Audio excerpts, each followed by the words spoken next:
NCERT science class 9 chapter 4 परमाणु की संरचना स्ट्रक्चर ऑफ द एटम।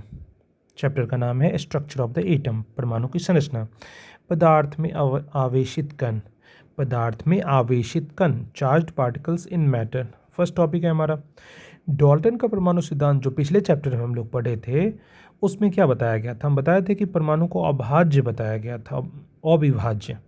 अविभाज्य का मतलब उसको और तोड़ नहीं सकते हैं। इसका नाम भी इसीलिए सोच के रखा था ए प्लस टोमियो, इसी से आया था एटम, इसी से एटम रखा गया था। मतलब ये सोचा गया था कि उस समय तक अविभाज्य ये थे, एटम जो हैं टुकड़े नहीं किए जा सकते, तोड़े नहीं जा सकते।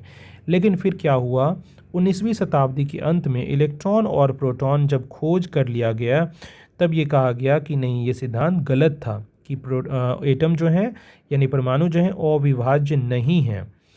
तो अब हम परमाणु के 3 मुख्य जो हैं उप परमाणु कण, जो सब एटॉमिक पार्टिकल है, उनके बारे में जानेंगे इस चार्ट में। तो ये हमारा परमाणु के 3 उप परमाणु कण हैं जो विभाजित होने के बाद ये खोज किए गए। तो कण कौन कौन से हैं और उनका खोज कौन किया है, और आवेश कैसा होगा, द्रव्यमान कैसा होगा, स्थिति कैसी होगी। तो सबसे पहले देखते हैं इलेक्ट्रॉन। इलेक्ट्रॉन E- से डिनोट किया जाता है। कौन खोज करता थे? तो जे थॉम्सन इनको खोजे थे, जिन पे ऋणात्मक यानी -1 का चार्ज रहता है। द्रव्यमान कैसा होता है? तो नगण्य, लगभग 0 होता है। और वो स्थिति कहाँ होगा? तो ये नाभिक के चारों ओर स्थित होते हैं। जो हम बताए थे कि बीच में नाभिक होता है, बीच के मतलब किसी भी एटम परमाणु के अंदर जो होता है नाभिक होता है। नाभिक में क्या क्या रहेंगे?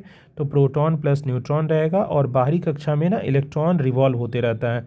ये ई जो है E- वो हमेशा बाहर बाहर रिवॉल्व होते रहता है।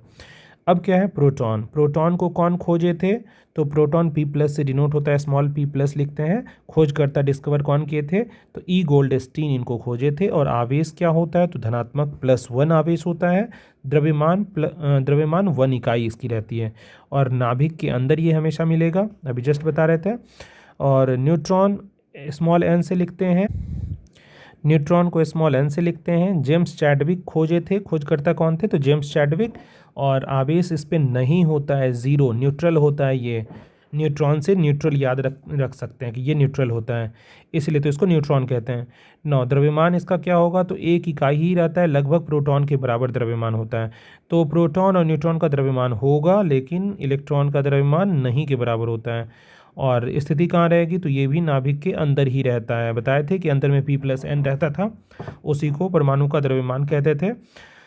अब है परमाणु जो है विद्युत रूप से उदासीन होता है, विद्युत रूप से उदासीन होता है। उदासीन मतलब न्यूट्रल, क्योंकि इसमें इलेक्ट्रॉन जितने होंगे, ऋणात्मक आवेश जितना होगा उतना ही प्रोटॉन भी होता है, यानी धनात्मक आवेश रहता है।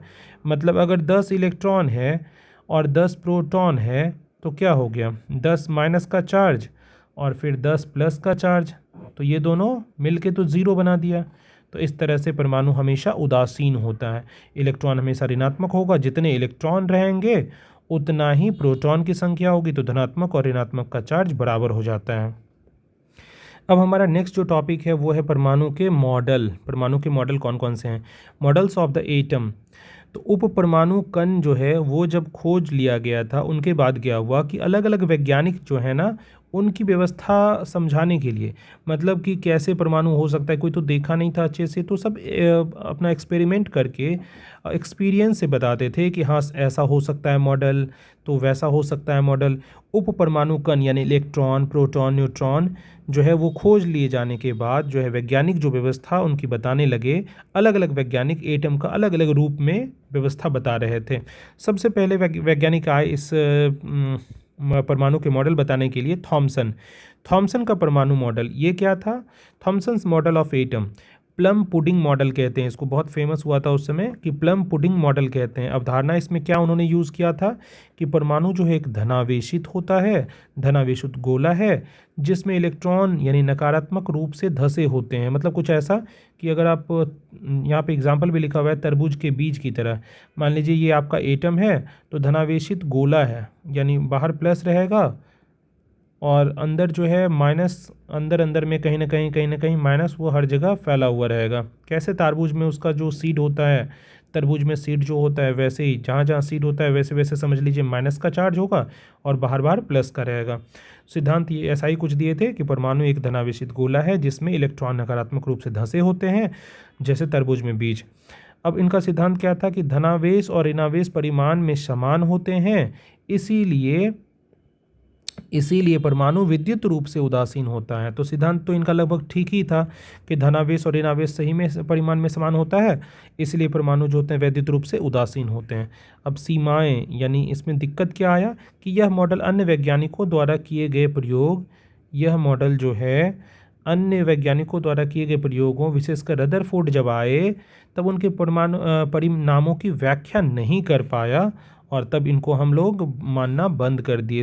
इस मॉडल को हम लोग वैलिड नहीं बताए, बोले कि ये उतना सही मॉडल नहीं बता पाए थे, कि थॉमसन का परमाणु मॉडल फिर फेल कर गया। तो इनकी सीमाएं यही थी कि अगला जो वैज्ञानिक आया रदरफोर्ड, उनका जब परिणाम आया था तो व्याख्या उनका वो नहीं कर पाए।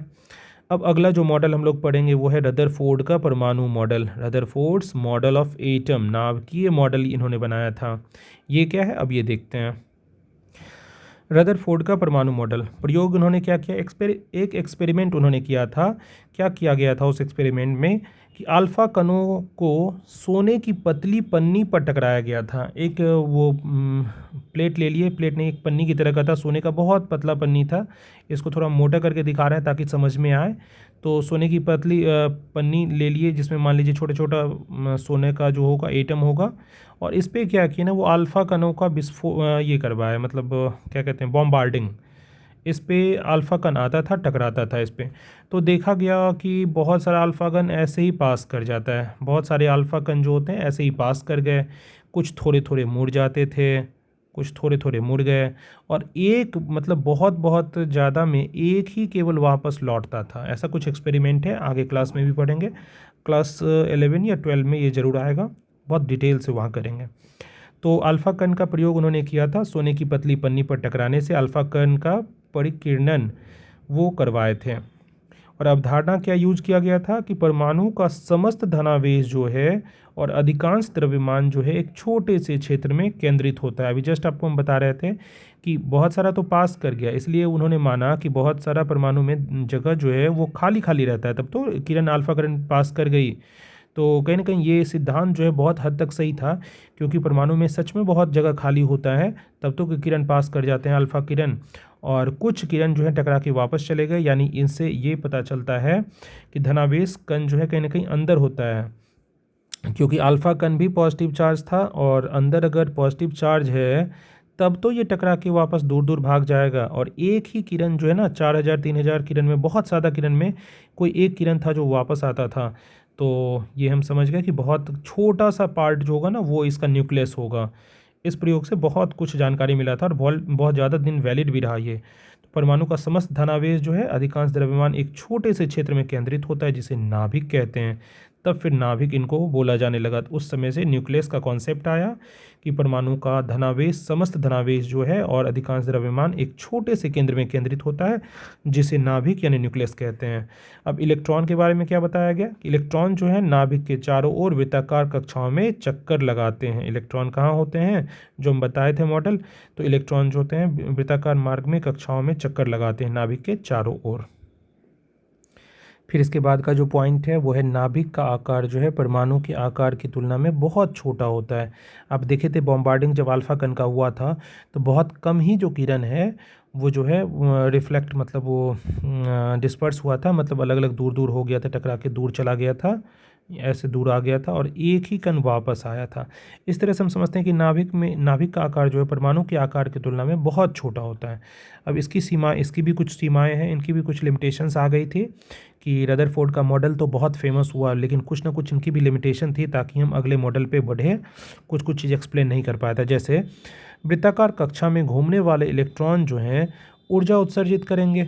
अगर कोई चीज़ वृत्ताकार कक्षा में घूम रहा है तो इलेक्ट्रॉन ऊर्जा उत्सर्जित करेगा वो, जिससे वे नाभिक में धीरे धीरे गिर जाएंगे और परमाणु अस्थिर हो जाएगा। लेकिन परमाणु अस्थायी होता है, जैसा कि इन्होंने बताया था कि अंदर में नाभिक होता है यानी पॉजिटिव चार्ज, और बाहर में वृत्ताकार कक्षा पे इलेक्ट्रॉन चक्कर लगाते हैं। तो मान लीजिए लगातार चक्कर लगाते रहेगा तो धीरे धीरे चक्कर लगाने के बाद क्या होगा कि एनर्जी लॉस करेगा। एनर्जी लॉस होने पे होता क्या है, देखिए कि कोई चीज़ चक्कर लगा रहा है तो धीरे धीरे चक्कर उसका छोटा होते जाएगा, धीरे धीरे वो नज़दीक पहुँचेगा, और नज़दीक पहुँचने के बाद वो इलेक्ट्रॉन जो है नाभिक में गिर जाएगा, यानी जो परमाणु हैं वो मिट जाएंगे, मतलब हट जाएंगे, वो डिलीट हो जाएंगे।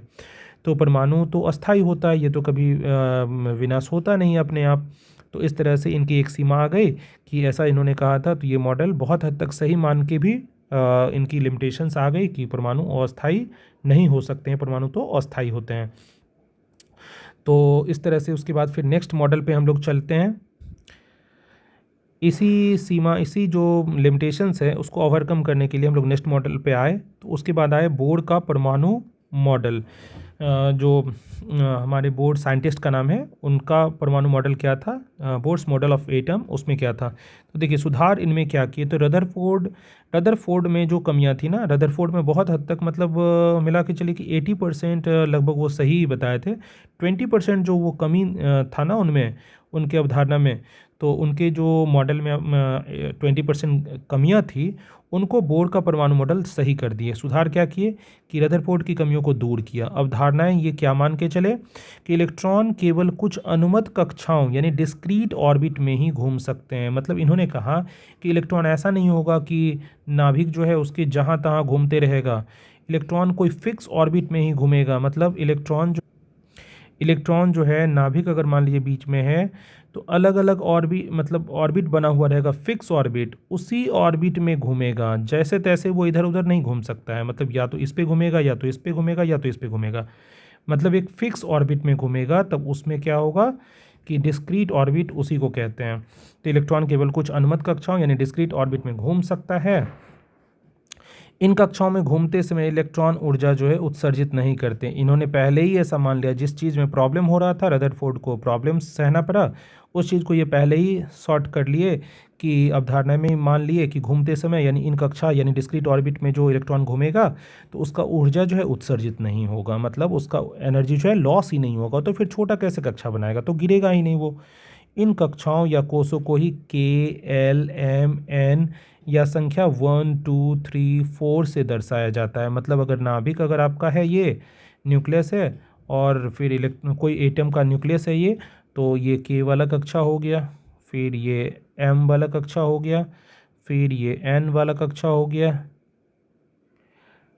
सॉरी ये K के बाद L वाला कक्षा था, ये M वाला कक्षा था हमारा, M वाला कक्षा था, फिर उसके बाद N वाला कक्षा होगा। इस तरह से अलग अलग डिस्क्रीट ऑर्बिट में इलेक्ट्रॉन जो है वहीं केवल घूमेंगे, और ऐसे ऑर्बिट में घूमने से इलेक्ट्रॉन का जो है एनर्जी भी लॉस नहीं होगा। तो KLMN इस तरह से उनकी कक्षा की नंबर और 1 2 3 4 इससे दर्शाया जाता था। तो यहाँ तक तो था कि परमाणु का मॉडल कैसा कैसा होगा। अब आते हैं नेक्स्ट टॉपिक पे, कक्षाओं में इलेक्ट्रॉनों का वितरण जो होगा, मतलब डिस्ट्रीब्यूशन कैसे होगा। कक्षा जो अलग अलग थे उनमें कितना कितना इलेक्ट्रॉन्स रह सकता है। Distribution of electrons in orbits में इलेक्ट्रॉन्स अलग अलग कितने कितने डाले जा सकते हैं। बोरबड़ी की योजना थी, बोरबड़ी स्कीम, इनमें क्या बताया गया था कि विभिन्न कक्षाओं में इलेक्ट्रॉन के वितरण के लिए कुछ नियम हैं। कि नियम क्या है, देखिए किसी भी कक्षा में पहला नियम है कि अधिकतम इलेक्ट्रॉन की संख्या 2n², याद रखना है 2n² से ही फॉर्मूला से आप बता सकते हैं कि उस कक्षा में कितना इलेक्ट्रॉन आएगा। जैसे आपको बताना है, मान लीजिए K कोष में कितने इलेक्ट्रॉन आएंगे, तो K का वैल्यू क्या था 1, तो n की जगह पे 1 पुट कर दीजिए। तो 2 इंटू n का स्क्वायर यानी 2 इंटू 1 का स्क्वायर यानी कितना हो गया, टोटल 2 हो गया। तो यानी K कक्षा में 2 ही इलेक्ट्रॉन आएगा। L कोष में कितना आएगा, तो n की जगह पे 2 पुट कीजिए, तो 2 दूना 4 दूना 8 यानी टोटल 8 इलेक्ट्रॉन आप L में रख सकते हैं। M कोष में उसी तरह n का वैल्यू 3 पुट करने पे 18 आता है, तो M कोष में जो 18 इलेक्ट्रॉन रह सकते हैं। तो इस तरह से एक सेटिंग हो गया कि किसी कक्षा में अधिकतम इलेक्ट्रॉन कितने आएंगे, ये हम लोग बता सकते। अब क्या है कि सबसे बाहरी कोष में इलेक्ट्रॉन की अधिकतम संख्या 8 ही हो सकती है। ध्यान रखना है, ऐसा नहीं कि लास्ट कोष आपका M है तो उसमें 18 तक अट सकता है, तो लास्ट कोष में हम लोग 18 भर दिए, नहीं। सब बहुत इंपॉर्टेंट ये लाइन है कि सबसे बाहरी कोष में इलेक्ट्रॉन की संख्या जो है ना अधिकतम 8 ही हो सकती है, ध्यान रखना है। इलेक्ट्रॉन पहले जो है भीतरी कोषों को भरते हैं, उसके बाद बाहरी कोषों को। ऐसा नहीं होगा कि भीतरी कोष खाली रह जाए और बाहरी कोष वो भरता रहेगा। तो इलेक्ट्रॉन सबसे पहले जो है ना भीतर वाले कोष को भरेंगे, उसके बाद बाहरी कोषों को भरते हैं। तो ये कुछ बोरबरी की योजना के 3 स्टेटमेंट थे, बहुत इंपॉर्टेंट है। कैसे कैसे इलेक्ट्रॉनों का कक्षाओं में वितरण होगा वो बता रहे थे। अब आते हैं, नेक्स्ट टॉपिक हमारा है संयोजकता, जिसको वैलेंसी कहते हैं। पिछले चैप्टर में भी आया था, यहाँ हम लोग डिटेल से पढ़ेंगे। संयोजकता वैलेंसी होता क्या है। परमाणु के सबसे बाहरी कोष, अभी जस्ट हम बताए थे कि न्यूक्लियस यानी नाभिक सबसे अंदर होगा, बाहर में अलग अलग ऑर्बिट होगा। तो यहाँ बोला जा रहा है कि वैलेंस सेल यानी सबसे बाहरी कोष में जो उपस्थित इलेक्ट्रॉन है उसी की संख्या जो होती है ना, रासायनिक संयोजन में भाग लेते हैं वो, तो उसी संयोजकता, यही संयोजकता है जो परमाणु की संयोजन शक्ति को दर्शाती है। मतलब अगर बाहरी कोष यानी अगर मान लीजिए नाभिक ये है और ये के वाला कक्षा है, ये एल वाला है, एल में मान लीजिए 2 ही है, तो हम लोग बोल देंगे कि इस परमाणु का जो संयोजकता है वो 2 है। अगर मान लीजिए एल में 4 होता तो हम लोग बोलते हैं कि संयोजकता 4 है। जितने ज़्यादा यहाँ पे इलेक्ट्रॉन्स होते हैं उतना ही हम लोग लास्ट मतलब कोष में, बाहरी कोष में जितने इलेक्ट्रॉन होंगे उतना ही हम लोग बोलेंगे उसकी संयोजकता है। तो ये तो था संयोजकता के बारे में। और वही संयोजकता जो है रासायनिक अभिक्रिया में भाग लेते हैं, और यह संयोजकता परमाणु की संयोजन शक्ति को दर्शाती है।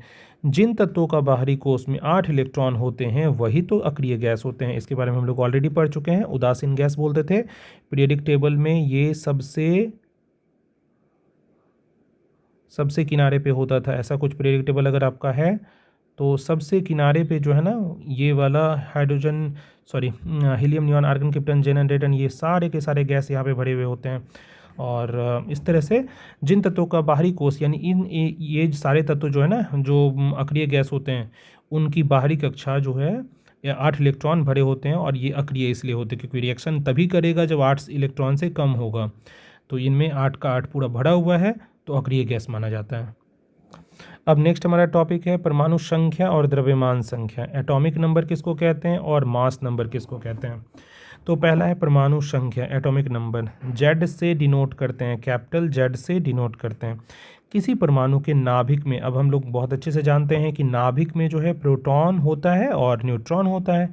नाभिक में क्या क्या होगा, या तो प्रोटॉन और न्यूट्रॉन दोनों होगा। तो नाभिक में जो उपस्थित प्रोटॉनों की संख्या है, मतलब किसी भी परमाणु के नाभिक में जो न्यूक्लियस है इसमें होता तो है प्रोटॉन प्लस न्यूट्रॉन दोनों होता है, लेकिन आपको केवल देखना प्रोटॉन ही है। मतलब प्रोटॉन का जितना नंबर होगा वही आपका परमाणु संख्या हो गया। एटॉमिक नंबर मतलब प्रोटॉन का नंबर अगर मान लीजिए 5 है तो जेड हम 5 लिख देंगे, यानी एटॉमिक नंबर उस परमाणु का क्या होगा, 5 हो जाएगा। तो किसी परमाणु के नाभिक में उपस्थित प्रोटॉनों की संख्या को हम एटॉमिक नंबर कहते हैं, जेड से डिनोट करते हैं, जेड से दर्शाया जाता है। यह संख्या किसी तत्व का मूलभूत लक्षण है, मतलब यही संख्या से मूलभूत लक्षण हमको पता चलता है। जैसा ये नंबर होगा वैसा ही उसका लक्षण भी होगा, प्रॉपर्टी भी होगा।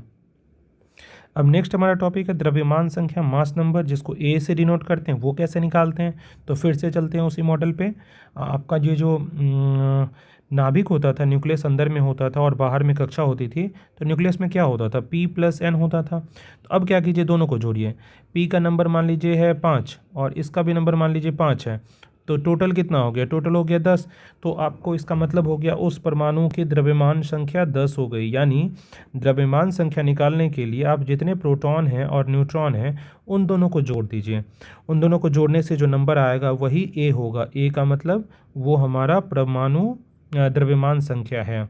ये यहाँ पे जैसे 10 आया तो परमाणु द्रव्यमान 10 हो गया, तो इसे ए से दर्शाया जाता है। ये था परमाणु संख्या और द्रव्यमान संख्या। अब लास्ट टॉपिक इस चैप्टर का क्या है, समस्थानिक और संभारिक, आइसोटोप्स एंड आइसोबार्स किसको कहते हैं। पहला है समस्थानिक, आइसोटोप्स, एक ही तत्व के वे परमाणु जिनकी परमाणु संख्या, ये तो आपको पता है जेड से परमाणु संख्या डिनोट होता था। एक ही तत्व के वे परमाणु जिनकी परमाणु संख्या तो समान होती है, यानी जिनके प्रोटॉन का नंबर आपको पता है जेड क्या होता था, प्रोटॉन का नंबर होता था। प्रोटॉन जितना होगा उतना ही परमाणु संख्या होता था। तो एक ही तत्व के वे परमाणु जिनकी परमाणु संख्या समान होती है लेकिन द्रव्यमान संख्या ए भिन्न भिन्न होती है। तो अगर परमाणु संख्या समान होगा और द्रव्यमान संख्या भिन्न भिन्न होगा तो उसको हम क्या बोलेंगे, उसको बोलेंगे समस्थानिक। यानी परमाणु संख्या जब भी बराबर होगी यानी जेड आपको सेम सेम रहेगा, ए जो होगा वो डिफरेंट डिफरेंट होगा। तो हम क्या बोलेंगे, तब हम बोल देंगे समस्थानिक है। क्या है, समस्थानिक है। अब यहाँ एग्जाम्पल देखिए कि हाइड्रोजन के तीन तीन समस्थानिक होते हैं। प्रोटियम होता है, ड्यूटेरियम होता है, और क्या होता है, प्रोटियम, पहला होता है प्रोटियम, फिर ड्यूटेरियम और फिर ट्राइटियम। ये तीनों समस्थानिक इसीलिए कहलाते हैं कि तीनों में आप एक चीज़ देखिएगा, दो दो चीज़ जो हम लोग लिखते हैं, जैसे यहाँ हाइड्रोजन के नीचे भी एक लिखा है, ऊपर भी एक, तो ये नीचे वाला ना, नीचे वाला जेड होता है, जेड मतलब परमाणु का परमाणु संख्या, और ऊपर वाला जो 1 लिखा है ना, वो द्रव्यमान संख्या यानी ए है ऊपर, तो ऊपर ए है, नीचे जेड है। अब यहाँ पे ड्यूटेरियम में जैसे लिखा हुआ है, ड्यूटेरियम में एच के लिए क्या लिखा है, 2 ऊपर लिखा है, नीचे 1 लिखा है, यानी 2 जो है वो ए है, यानी परमाणु द्रव्यमान है, और नीचे वाला जो है जेड है, यानी इसमें एक प्रोटॉन होगा, ये जेड होता क्या था, एक प्रोटॉन होगा, और 2 जो है परमाणु द्रव्यमान है, यानी एक प्रोटॉन ऑलरेडी था, तो एक न्यूट्रॉन ही न बचा, क्योंकि दोनों को जोड़ के ए होना है। इस तरह से प्रोटियम, ड्यूटेरियम और ट्राइटियम ये 3 समस्थानिक हाइड्रोजन के हो गए। तो समस्थानिक कहते किसको हैं, जिनकी परमाणु संख्या बराबर होगी, ये बराबर होगा, और द्रव्यमान संख्या बराबर नहीं होगी, अलग अलग होगा। तो ये ध्यान रखना है। इसके अनुप्रयोग क्या होंगे, एप्लीकेशन क्या होगा, तो यूरेनियम का समस्थानिक जो है ना, परमाणु भट्टी में ईंधन के रूप में काम होता है इसका। अब कोबाल्ट का समस्थानिक कहाँ, कैंसर के उपचार में इलाज होता है, उपचार में उपयोग किया जाता है, बहुत इंपॉर्टेंट है, ध्यान रखिएगा। कोबाल्ट का समस्थानिक जो होता है ना, कैंसर के उपचार में उसका यूज़ करते हैं। अब आयोडीन का समस्थानिक को घेघा रोग के उपचार में यूज़ करते हैं। अब जो लास्ट टॉपिक हमारा बचा है इस चैप्टर का, वो है संभारिक आइसोबार्स। आइसोबार्स क्या होते हैं, तो एकदम अभी जो हम लोग पढ़े थे ना, उसी का अपोजिट है। देखिए अभी हम लोग जो पढ़े थे, क्या पढ़े थे कि समस्थानिक होता था, परमाणु संख्या बराबर होते थे, और द्रव्यमान संख्या अलग अलग होता था। इसका उल्टा कर दीजिए, अब हम लोग क्या पढ़ेंगे कि द्रव्यमान संख्या बराबर होगा, परमाणु संख्या अलग अलग होगा, बराबर नहीं होगा, यानी भिन्न भिन्न तत्वों के वे परमाणु जिनकी द्रव्यमान संख्या यानी ए तो बराबर होगा, लेकिन जेड जो है यानी परमाणु संख्या जो है वो बराबर नहीं होगा। उदाहरण के लिए कैल्शियम में Ca20 और 40 लिखते हैं, और आर्गन में भी 18 और 40 लिखते हैं। यानी Ca में जो लिखते हैं, देखिए ऊपर में लिखते हैं 40 और नीचे लिखते हैं 20। तो नीचे हम बताए थे कि क्या लिखते हैं, नीचे क्या लिखा जाता था, नीचे लिखा जाता था हमारा जेड, ऊपर लिखा था ए, तो ए बराबर होगा। तो आर्गन में भी आप देखिए ऐसा ही लिखा था, ए ऊपर 40 लिख दिए और नीचे 18 लिख दिए, मतलब आर्गन और कैल्शियम जो है वो कहीं ना कहीं संभारिक हैं। क्यों, क्योंकि दोनों का ए तो बराबर है, लेकिन जेड यानी परमाणु संख्या जो है अलग अलग है। यानी जब भी भिन्न भिन्न तत्वों के परमाणु का द्रव्यमान संख्या बराबर होगा, ये वाला बराबर होगा, लेकिन परमाणु संख्या बराबर नहीं होगा, तो हम लोग क्या बोलेंगे कि वो दोनों संभारिक हैं, आइसोबार्स हैं। This is all about this chapter. ये सारा टॉपिक इस चैप्टर का था, now completed. A lot of thanks for watching, subscribing, liking, sharing my videos. Again and again, thanks all of you. A lot of thanks.